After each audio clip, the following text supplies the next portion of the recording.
Hey guys, thank you so much for joining me again today. Welcome or welcome back. I'm so excited to be teaching the third installment of my first comprehensive beginners workshop series on meditation. This is a channel where you can learn the foundations of mindfulness practice, get tips on the ins and outs of meditation, and no matter what your level, where you can meditate with me. So welcome. We're going to go ahead and get started with today's topic, which is working with anxiety. This is something that I have brought up in a previous video, but honestly, it's going to be something I'm probably going to be bringing up a lot throughout the life of the channel. We are struggling with anxiety as a society more than ever before, and it doesn't seem to be something that's going to go away anytime soon. So we do need better ways to cope with that, and better skills and tools that we can use to help ourselves and to help each other. So that said, if there's anything I haven't covered by the end of the video, please leave me a comment down below.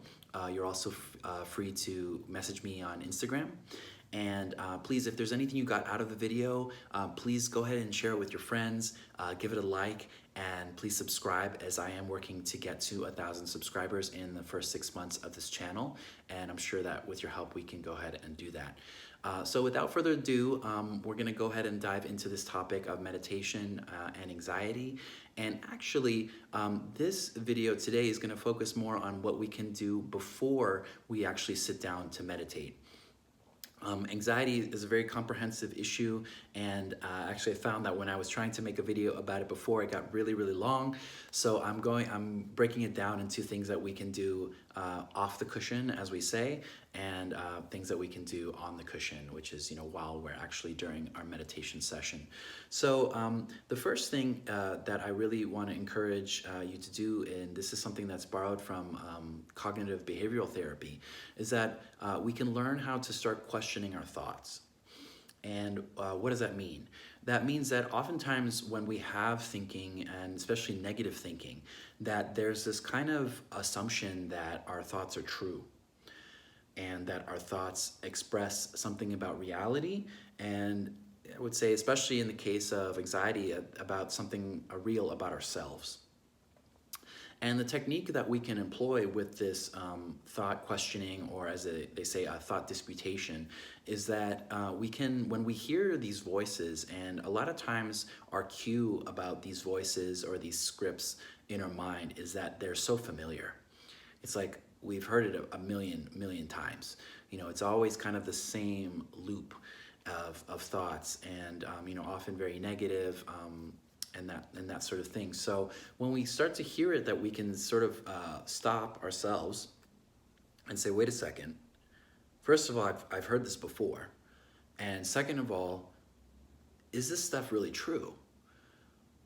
If our anxiety is telling us like, okay, I can never get all my work done, and I'm sort of like I'm screwed because of that, or everything is going to be terrible because of that.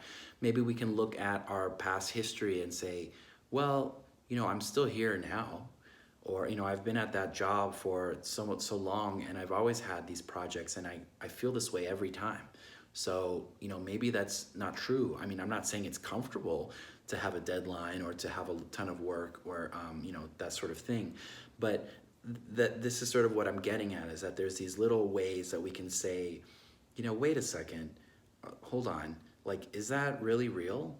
And or is it as real as I think it is? And is it like a rule? Is it like always going to be like this?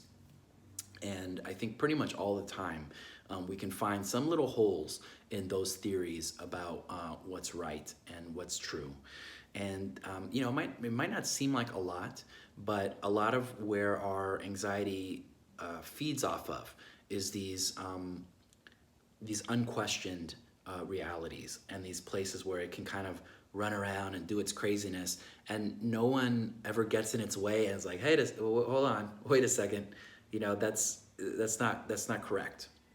So it can be kind of a multi-stage process, but I do think that just having this idea of my thoughts are not always true, my anxious thoughts are not always true, and let me stand up to them when they try to bully me around, that's kind of the heart of what I'm saying here. The next thing is, what can we do in our life to help us, deal with that anxiety? And the first thing that always comes to mind for me, and this has been studied greatly, is exercise. That our stress levels, our anxiety levels, that they are really, in some ways, the most effectively dealt with through exercise. I'm not saying that we don't, look at our problems and seek other help. It's not just about like, okay, let me just go to the gym and wish this wasn't there. But what I am saying is that if we're not doing any kind of exercise, maybe that's something that we could look into. Or if we are doing some, maybe we can increase it a bit. Get the blood flowing, get our frustration or our jitters out about whatever it is that we're struggling with. So definitely give that a shot. Another thing too is, don't make it too difficult. I'm not saying go for a 10, 15-mile run every day, or every time you feel anxious. It could even be something about as simple as going around the block a couple times, or even just once, getting some fresh air, getting out of your normal habit or your routine. So just keep that in mind. It doesn't have to be extreme, and in some ways maybe something smaller is even better because it won't cause you more anxiety. Next is notice what you're consuming. What are you taking into your body? And I mean that literally, physically. Are you drinking tons of coffee? Caffeine kind of jacks us up. Are you eating junk food all day? There's a lot of chemicals in that kind of food. It's not the best for us. And also on the flip side is of sort of a non-physical thing. Like, what are you consuming in terms of your media? Are you on social media like constantly? Are you watching violent or anxiety-provoking movies? Are you watching anxiety-provoking television or news? And these are all really, really personal choices, and I'm not for or against any of these things. I'm just saying that they're something to consider. I'm not saying don't ever eat fast food. I'm not saying don't ever have coffee. I love coffee.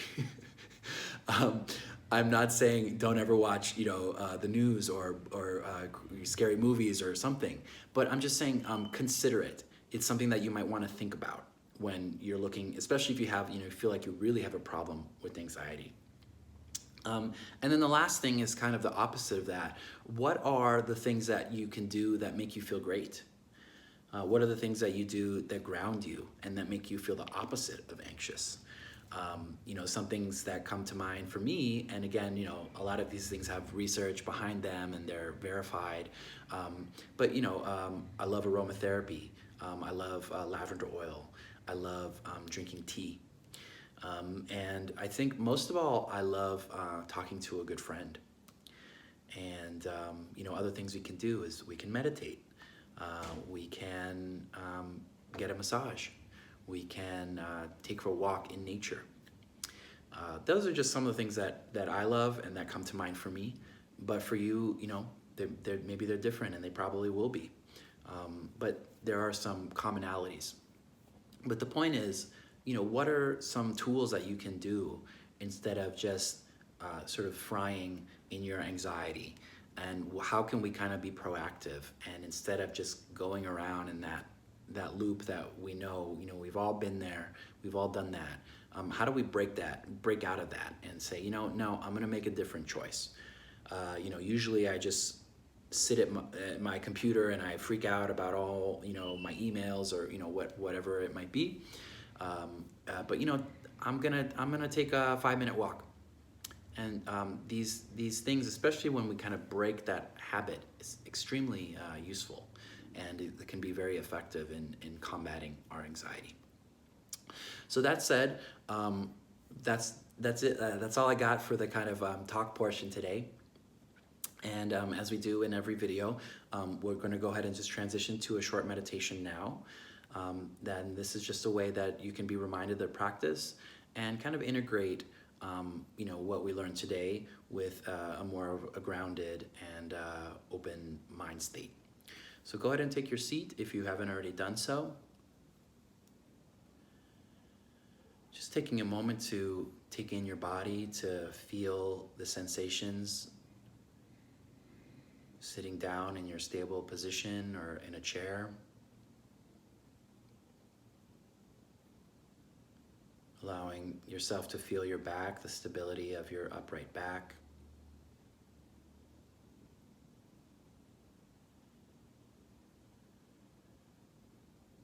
And now we're going to start to focus on our breathing, which is the object of our meditation.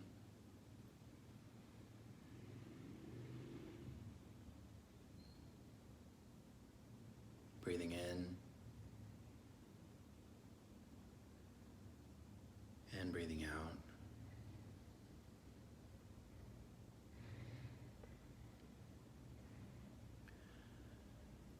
And we're just engaging this process of the breath. And more importantly, when our mind wanders from the breath, then we're just going to very gently bring our thinking and our focus back to the breathing.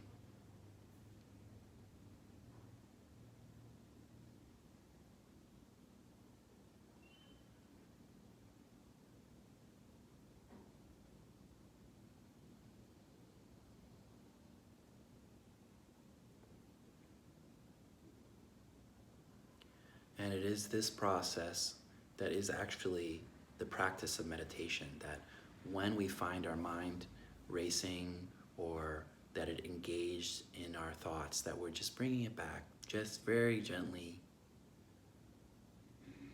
and calmly to our breathing.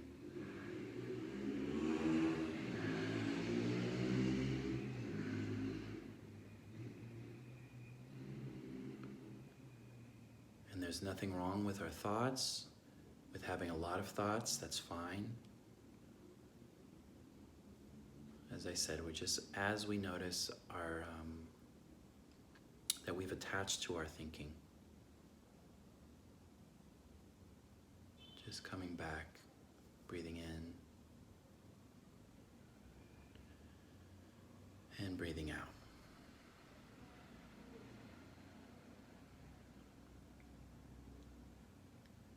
And we'll take one more breath here.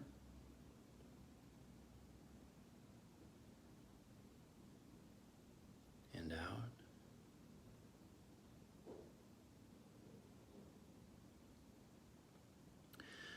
And thank you so much, guys. That's it for today. If you were a little confused about the practice that we did, video 2 of this series goes over that whole seated practice with our thinking and our thoughts kind of in depth. And the other videos are also going to explain, about the posture and that sort of thing. So make sure you check them out. It's actually really kind of the most important part of this whole channel, is getting that foundation down, and we can slowly build on that. So how did that go for you? What are some of your favorite ways to cope with anxiety? And did you find anything helpful out of the video? Please leave a comment down below, and I can't wait to hear your thoughts. Thanks so much. I'll see you next time.